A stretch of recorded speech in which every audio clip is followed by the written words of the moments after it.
অঙ্গনারী কর্মী সহায়িকা 10 জন অঙ্গনারী কর্মী সহায়িকা, তাদেরকে সমাজ কল্যাণ দপ্তর এবং রাজ্য সরকার সম্পূর্ণ বেআইনিভাবে 2022 সনের নভেম্বর থেকে তাদের ভাতা বন্ধ করে দিয়েছিল এবং বলছিল তোমাদের কাজ নেই। তোমরা যেই 5টা অঙ্গনারী কেন্দ্রে কাজ করছিলে সেই অঙ্গনারী কেন্দ্রগুলো আমরা অন্যত্র শিফট করেছি, এখন তোমাদের জন্য দরজা বন্ধ। এর বিরুদ্ধে আমরা একক বিচারপতির কাছে এসেছিলাম।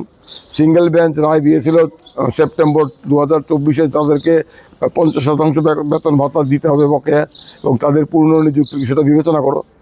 আমরা আপিল করলাম, আমরা বললাম 50 না 100% পাবো, আমাদের পুনর্নিযুক্তি সরকারের বিবেচনার উপর নির্ভর করে না, আমাদের অধিকার।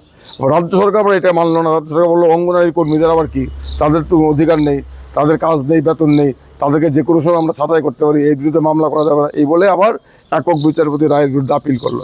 গতকাল আমাদের মাননীয় প্রধান বিচারপতি MS রামচন্দ্র রাও এবং বিচারপতি বিশ্বজিৎ পালিতের ডিভিশন বেঞ্চ রাজ্য সরকারের দুটো আপিল খারিজ করেছে, রাজ্য সরকারের ভূমিকার তীব্র ভর্ৎসনা করেছে এবং আমাদের আপিলটা গ্রহণ করে একক বিচারপতি রায়কে সংশোধন করে বলেছে তাদেরকে আগামী 4 সপ্তাহের মধ্যে পুনর্নিযুক্তি দিতেই হবে। এটা কোনো বিবেচনার বিষয় নয়।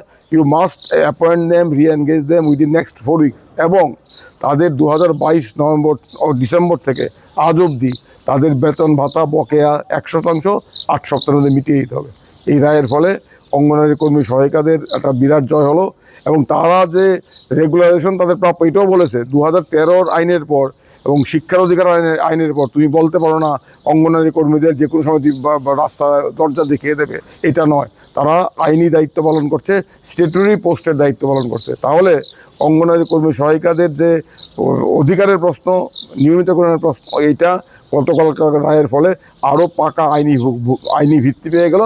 আরেকটা জিনিস স্পষ্ট হলো, সমাজ কল্যাণের জন্য নির্মিত যে দপ্তর, সেই দপ্তর কতটা অমানবিক হতে পারে তার দপ্তরের অধীনে নিযুক্ত অঙ্গনারী কর্মী সহায়িকাদের প্রতি, এটা কালকের ঘটনার মধ্যে প্রমাণিত হলো। সরকারের চেহারাটা সমাজ কল্যাণ সমাজ শিক্ষা দপ্তরে বড় বড় আমলাদের অধিকর্তাদের কথার সাথে কাজের কতটা মিল, এটা আবার প্রমাণিত হলো। তারা কিভাবে 10 জন অসহায় নারীকে, অঙ্গনারী কর্মী সহায়িকাকে অনারের মুখে ঠেলে দিয়ে 2022 নভেম্বর থেকে তাদেরকে কাজ করতে দিচ্ছিলেন না, এর বিরুদ্ধে তারা সুবিচার পেলেন। কতজন করেছিলেন? 10 জন। কবে করেছিলেন? তো মামলা তো 2022 থেকে তাদেরকে বেতন ভাতা বন্ধ, তারা অপেক্ষা করেছিল।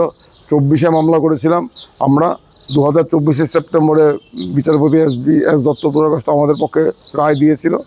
এর বিরুদ্ধে রাজ্য সরকার আপিল করলো।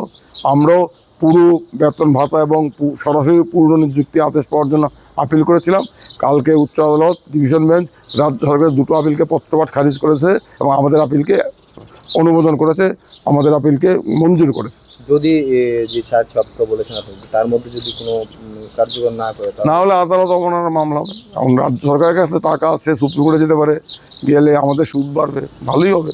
আর গরিব মানুষ, সাধারণ মানুষের ধৈর্যের শেষ নেই, মানুষ তো ধৈর্য নিয়ে অপেক্ষা করবে। আদালত সুপ্রিম কোর্টে গিয়ে রাজ্য সরকার হালে পানি পাবে বলে মনে হয় না। তাহলে সুদ বাড়বে, একদিকে তো লাভই হবে, যারা মামলা করেছেন তার গরিব মানুষ একসাথে থোক টাকা পাবেন। এতদিন যখন বেঁচে আছেন, বাকি কদিনও বেঁচে থাকবেন।